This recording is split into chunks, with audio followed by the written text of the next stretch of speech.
아멘. 인생 만사 세옹지마라는 말이 있습니다. 옛적에 중국 만리장성 변방에 세옹이라 불리우는 한 노인이 사셨습니다.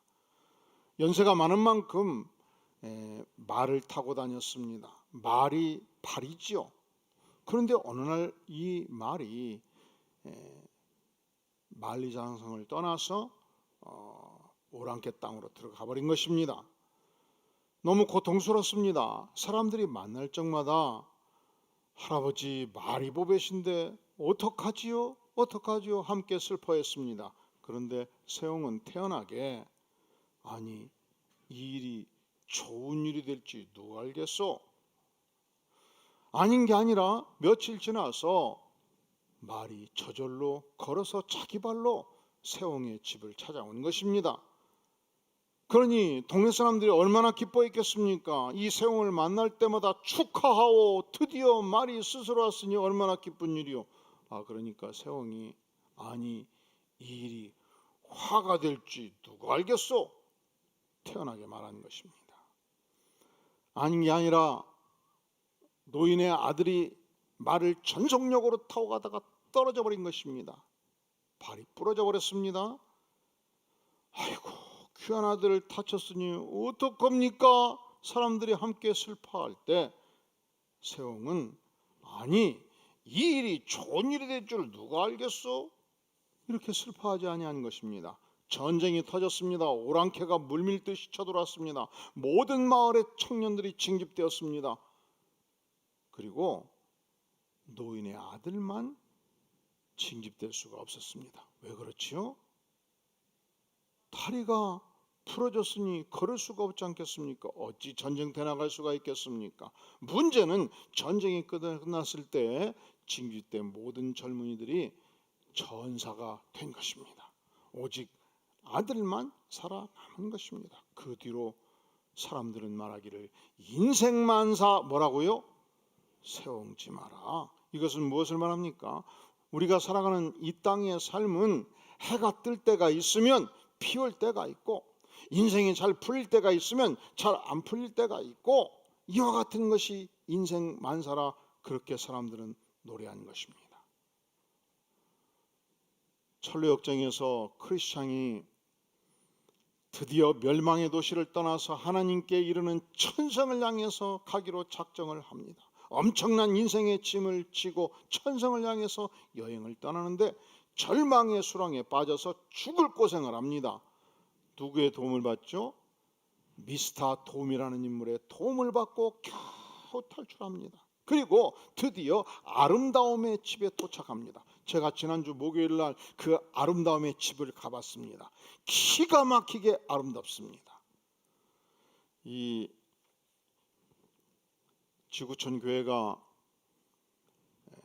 가평에 필그림 하우스를 짓고 이 천루역정에 나오는 모든 인물들과 대부분의 인물들과 좋은 장소들을 현장에 엄청난 자금을 투입해서 만들어뒀어요. 전 세계에서 그리스도인들이 들어오면 그곳을 들려갑니다. 그런데 우리가 읽고 있는 이 프리셉트의 천루역정 책이 너무 잘된 책이라 이 안에 필그림 하우스의 천루역정의 현장들을 다 사진으로 넣기로 이동원 목사님과 협의가 되어서 제가 지난 목요일 날 사진사와 함께 현장을 가보았습니다. 아닌 게 아니라 아름다움의 집이 기가 막히게 아름답더라고요. 이제 우리가 이 코스를 끝내고 그리고 코로나가 끝나면 전교인이 한번 가봐야 되지 않겠습니까? 그때 제가 현장에서 이 집이 왜 아름다운지 한번 설명하고 싶어요. 그런데 크리스찬이 이 아름다움의 집을 나오면서 마지막 코스로 머리부터 발끝까지 하나님의 전신갑주로 무장을 합니다. 이 아름다움의 집에서 평화를 누리고 안식을 취하고 충분히 휴식을 취하고 이제 드디어 떠나게 되는데 이 집주인이 빵 한 덩어리, 포도주 한 병, 건포도 한 송이를 주어서 선물을 받고 드디어 천성길을 떠나게 된 것입니다. 문제는 이 아름다운 집이 산 정상에 있었던 만큼 계속 계곡길을 내려가지요. 겸손의 골짜기에 도착합니다. 그곳에서 추악한 괴물 아볼로온을 만납니다. 아볼로온은 온몸이 비닐로 되어 있었습니다. 덮여 있었습니다. 용처럼 날개를 달고 있었습니다.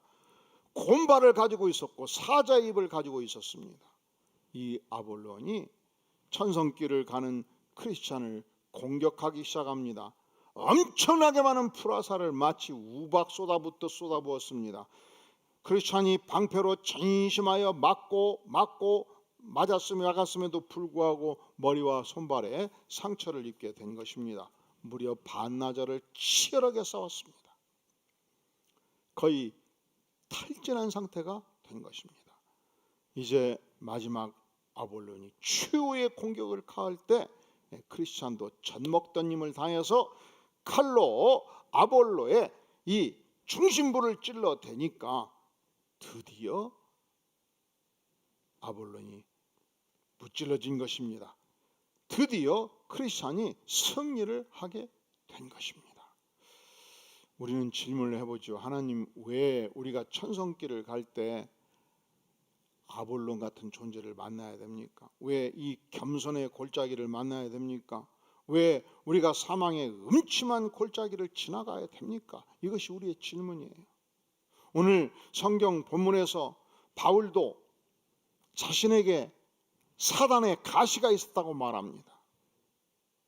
그리고 하나님께 이 사단의 가시를 뽑아달라고 간절히 기도를 했습니다. 학자들은 이 육체의 가시, 바울사가 가지고 있던 이 사단의 가시가 불치병이라고 말하기도 하고 또 율법주의자들의 암살단이라고 말하기도 합니다. 바울사도는 어느 지역을 갔는지 먼저 유대인들을 만났고 그들에게 복음을 전했습니다. 그러다 보니까 유대인들이 유대교를 떠나서 예수 그리스도의 종교로 바꿔지니까 세력이 약화되는 걸로 생각하고 이 자신들이 믿는 이 율법주의에 대한 공격으로 생각하고 바울사도를 죽이기로 작정하고 40명의 암살단이 끝까지 쫓아가고 있었습니다. 그것이 바울 생애의 고통이었고 육체의 가시가 아니었냐 그렇게 주장하는 학자들도 있습니다. 너무너무 괴로워서 작정을 하고 3번 하나님께 기도를 올렸습니다. 그냥 한 번, 두 번, 3번이 아니고 한 100일 기도를 작정하고 3번을 드린 것이죠. 그랬더니 하나님이 응답해 주셨습니다. 어떻게 응답해 주셨습니까? 7절, 여러 계시를 받은 것이 지극히 크므로 너무 자만하지 않게 하시려고 내 육체에 가시 곧 사단의 사자를 주셨으니 이는 나를 쳐서 너무 자만하지 않게 하려 하심이라. 이것이 내게서 떠나가게 하기 위하여 내가 몇 번 간구를 했다고요? 3번 간구를 했어요. 그런데 하나님이 내 은혜가 내게 족하도다, 가시를 빼주겠다는 겁니까? 가시를 평생 끼리고 살라는 것입니까? 그것이 바울사도에게 하나님이 주신 응답이었습니다. 우리가 기도하면 하나님께서 응답하실 때 즉각 고쳐주시게 돼요. 그런데 하나님이 응답하실 때 아니다, 끼리고 살거라, 이것도 하나님의 응답입니다. 그러면 왜 바울에게는 끼리고 살라고 응답을 하셨는가? 7절에 자만하지 않게 하시려고 2번 등장하고 있지요. 그러니까 바울사도는 이 육체의 가식을 끼리고 살아야만이 겸손할 수 있다는 거예요. 인간이 너무 축복을 많이 받은 인간은요, 인간이 너무 권세를 크게 받거나 인간이 너무 자산이 많거나 인간이 너무 명예가 크거나 그러면 스스로 겸손하기가 거의 불가능합니다. 제가 목회를 하다 보니까 이 대한민국 정부 최고 고위 권력자 넘버 2 집안과 알게 된 것도 있었어요. 독재 박정희 정권 시절에 넘버 2면 엄청난 권력입니다. 또 목회를 하다 보니까 대한민국의 4대 재벌 집안도 만나게 된 적이 있습니다. 그런데 그분들을 깊이 알고 연구하고 기도하다 보니까 알았어요. 너무 권세가 크면, 너무 자력이 크면 스스로 겸손하는 것은 불가능하다. 인간이 그래요. 아니, 재벌의 아들로 태어난 것이 자기가 원해서 그랬나요? 아무런 내 작용이 없잖아요. 권력이 주어지는 것도 내가 원해서, 내가 능력이 있어서, 그리고 내가 잘나서 주어지는 건가요? 아니, 자세히 보면 그냥 어쩌다 주어지는 겁니다. 그런데 인간은 교만해서 그것이 내가 잘나서, 내가 위대해서 주어졌다고 착각을 한단 말이죠. 그러니까 근본적으로 인간이 스스로 겸손할 수가 없습니다. 바울 사도가 그러했습니다. 바울은 그 시대 유명한 집안의 아들로 태어났습니다. 그는 학문에 능통해서 그 시대 가장 출중한 학자였던 가말리엘의 수제자로 그는 학문의 대성한 자였습니다. 그가 예수 믿고 성경을 연구해서 신약 성경 27권 중에서 13권을 저술을 했습니다. 그가 저술한 이 로마서는 지난 2000년 기독교의 초석을 이루는 모든 조직 신학의 중심 말씀이 되었습니다. 그는 개척 선교사로서 소아시 반도, 그리스 반도, 이 로마의 복음을 증거했던 위대한 선교사였습니다. 그뿐만이 아닙니다. 그는 하나님의 계시를 받아가지고 3층천 천국을 다녀왔던 인물이었습니다. 저도 지금까지 살면서 가사 상태에서 천국을 갔다 왔다는 사람들 더러 만났고 글을 읽었습니다. 그분들은 어디를 가나 그 얘기를 합니다. 그것이 너무너무 자랑스럽습니다. 그것이 너무너무 위대한 사건입니다. 인간이 그렇게 위대한 경험을 하면 쉽게 겸손하기가 어려워요. 바울 사도가 그러다고 말합니다. 오늘 말씀의 1절에 보면 무익하나마 내가 부득불 자랑하노니, 뭘 자랑합니까? 난 자랑하고 싶어서가 아니고 어쩔 수 없이 자랑한다는 것이죠. 주의 환상과 계시를 말해라. 그가 살아있는 동안에 천국을 다녀온 것입니다. 계시를 본 것입니다. 2절 내가 그리스도 안에 있는 한 사람을 아노니, 자기 자신입니다. 그는 14년 전에 셋째 하늘 하나님이 계시는 3000층에 올라갔다 왔습니다. 4절 그가 낙원으로 이끌려가서, 그가 자기 자신이에요, 천당에 가서 말로 표현할 수 없는 말을 들었습니다. 영광스러운 경험을 했습니다. 이렇게 위대한 인간은요, 아무리 겸손하려고 해도 겸손이 잘 안 돼요. 그런데 하나님께서 자신의 육체의 가시를 박아 두셨습니다. 너무 괴로웠습니다. 하나님께 나아갔습니다. 작정을 하고 100일 기도를 3차례나 했습니다. 그래도 하나님께서 뽑아주시질 않습니다. 그때 그가 알았어요. 왜 하나님께서 내 육체의 가시를 박아 두셨는가? 자만하지 않게 하기 위해서, 교만하지 않게 위해서 참된 겸손을 배우라고 이 육체의 가시를 박아 두셨다 고백합니다. 왜 우리가 인생길에 사망의 음침한 골짜기를 지나갑니까? 그 골짜기를 지나가면서 자만치 않게 하기 위해서, 교만치 않게 위해서 겸손을 배우라고 박아 두시는 것입니다. 사랑하시는 성도 여러분, 인생에 약점이 있습니까? 내가 지나는 이 길이 사망의 음침한 골짜기입니까? 그곳을 지날 때 먼저 하나님께서 뽑아달라고 간절히 기도할 수 있습니다. 아무리 기도해도 하나님께서 뽑아주시지 않는다면, 그렇구나, 이것을 통해서 겸손을 배우라는 하나님의 메시지다, 받아들일 수 있기를 바랍니다. 왜 하나님께서 우리 인생의 여정에 가시를 박아 두시는가? 우리는 이 가시를 통해서 너무 아프기 때문에 하나님께 부르짖지요, 하나님께 기도하지요, 하나님을 전적으로 의지하게 됩니다. 가시가 너의 은혜로다 말씀하시면 하나님 알겠습니다. 내가 이것이 하나님의 은혜인 줄 알고 전적으로 하나님을 믿고 살겠습니다. 하나님을 의지하는 삶을 우리가 살지 않겠습니까? 왜 하나님께는 우리 인생길에 이 가시를 박아두시는가? 첫째로 왜 박아두셔요? 따라해 볼까요? 겸손하라고. 겸손하라고. 아무리 노력해도 겸손이 안 되는 분들은 그냥 하나님 가시 하나 주세요. 기도하세요. 왜 하나님께서 우리 인생길에 가시를 박아두시는가? 따라해 볼까요? 하나님을 전적으로 의지하라고. 왜 하나님께서는 우리 인생길에 가시를 박아두시는가? 바울 사도는 이 가시의 고통을 경험하면서 이렇게 노래합니다. 10절, 그러므로 내가 그리스도를 위하여 약한 것들과 능력과 궁핍과 박해와 곤고를 어떻게 한다고요? 기뻐한다 말합니다. 내 인생의 약한 가시로 말미암아 고통하고 아파하는 것, 내가 겪는 사망의 음침한 골짜기의 궁핍과 박해와 곤고, 이것을 기뻐한다 말합니다. 왜냐하면 그는 이 가시를 통해서, 그는 이 사망의 음침한 골짜기를 걸어가면서 내가 약할 그때에 뭐라고요? 내가 약할 그때에 강함을 체험을 하게 된 것입니다. 내가 약할 그때 하나님을 전적으로 의지함으로 예수 그리스도의 은혜, 예수 그리스도의 능력을 체험합니다. 약할 그때에 십자가 앞에서 나는 온전히 죽습니다. 나는 사라집니다. 예수 그리스도가 내 안에 오십니다. 예수 그리스도의 능력을 덧입습니다. 이제는 내 안에 산 것이 내가 아니요 예수 그리스도가 살아 움직인다는 사실을 체험하고 고백하게 됩니다.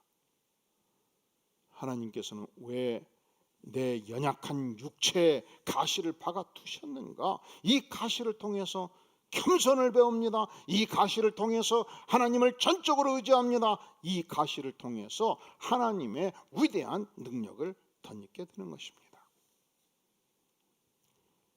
1960년대에서 90년대까지 한국교회는 이 한경직 목사님이 중심인물이었습니다. 그런데 대구 지역은 그 당시 대구 제1교회 이상근 목사님이 중심인물이었습니다. 그분은 학자였고 그분은 목사였습니다. 그런데 16살 되었을 때 도무지 걸을 수 없는 팔에 고통이 있었습니다. 대구 달성공원 느티나만에서 40일간 작정 기도를 했는데도 병이 낫질 않았습니다. 어머니가 한방약을 딱 발에 붙여줬는데 이것이 덧나가지고 이제는 움직일 수가 없었습니다. 무려 3년 동안 골방에 갇혀 지냈습니다. 아무것도 할 수 없었습니다. 학교도 갈 수 없었습니다. 외출을 할 수가 없었습니다. 그는 그 3년 동안에 오직 성경 한 권만 독파하기 시작했습니다. 암송하기 시작했습니다. 그 목사님은 항상 고백하기를 내가 그 3년 동안 성경을 독파하고 성경학자가 되었다 말합니다. 60년 동안 병든 발로 목회를 했습니다. 그는 쉽게 장거리를 여행할 수 없었기 때문에 골방에서 기도하는 목회를 많이 했습니다. 그리고 1993년도 은퇴하고 그를 아꼈던 외과 의사가 자세하게 팔을 보고서 제가 한번 수술해 보겠습니다 해서 수술을 했는데 발 뒤꿈치에 머리카락 굵기에 1cm 정도의 철사가 박혀 있던 것입니다. 워낙 얇고 차갑기 때문에 그동안에 엑스레이, MRI 뭐 찍어도 그냥 나타나지 않았던 거예요. 어느 날 목사님께서 설교 중에 이 철사를 들고 나왔습니다. 여러분 이 철사가 보입니까? 보여요? 보일 수가 없지요. 머리카락같이 얇은 철사가 여러분 보이겠습니까? 여러분 이 철사가 내 인생의 가시였습니다. 하나님께서 이 철사를 박아두셔가지고 젊은 시절 천하를 떠돌 때 나를 하나님께서 골방에 가두셔서 성경만 딥다 연구하고 묵상하고 암송하게 하셔서 성경학자가 되게 하셨습니다. 하나님께서 이 철사를 내 몸에 박아 두셔가지고 평생 동안 골방에서 기도하는 목회를 하게 만들어 주셨습니다. 이 가시가, 이 철사가 하나님의 전적인 은혜의 도구였습니다. 이렇게 외치며 감사를 한 것입니다. 그렇다고 해서 아들 위대한 신학자 만들기 위해서 발바닥에 철사를 박아두시려 마세요. 그런다고 되겠습니까? 하지만 사랑하시는 성도 여러분, 여러분의 인생길에 어떤 사망의 음침한 골짜기가 있습니까? 여러분의 인생 안에 어떤 육체의 가시가 있습니까? 하나님께서 나에게 가시를 주셨다면, 하나님께서 내 인생길에 사망의 음침한 골짜기를 주셨다면, 우리는 이 가시를 통해서, 우리는 이 골짜기를 통해서 지극한 겸손을 배웁니다. 하나님을 전적으로 의지하는 은혜를 얻습니다. 하나님의 능력을 덧입게 되는 것입니다. 그렇다면 우리의 삶에서 가시란 과연 어떤 존재입니까? 위대한 하나님의 선물이에요. 변장된 하나님의 축복이에요. 이것을 크리스찬이 알았습니다. 그가 마귀 아볼론과 싸우다가 부상을 입었고, 그리고 아볼론이 공격할 때 마지막 칼을 휘둘러서 마귀를 무찔렀습니다. 그리고 하나님께 나아가서 감사의 시를 바칩니다. 이곳에 대장 바알세불은 나를 멸망시키려고 흉계를 꾸몄다네. 그는 이 일을 위해 아볼론을 무장시켜 보냈다네. 아볼론은 끔찍한 분노로 나를 맹렬히 공격했네. 그러나 고마우신 미가엘 천사의 도움으로 나는 칼을 들고 그를 쫓아버렸다네. 그러나 이제 주님께 영원한 찬양을 드리리. 감사하며 늘 그분의 이름을 축복하리. 그는 이 승리 현장에서 하나님께 찬양을 드렸고 감사했고 하나님의 이름을 축복한 것입니다. 묻겠습니다. 여러분은 어떤 가시를, 육체의 가시를 가지고 계십니까? 여러분은 인생을 살면서 언제 이 사망의 음침한 골짜기를 걸어가셨습니까? 하나님께서는 왜 우리에게 이러한 고통의 가시를 주실까요? 그때마다 교만을 꺾고 온전히 겸손을 배울 수 있기를 바랍니다. 그때마다 하나님을 전적으로 의지하고 하나님의 위대한 능력을 체험하는 복된 생애 되기를 주의 이름으로 축원합니다. 다 함께 머리 숙여 기도합니다. 영광의 주님,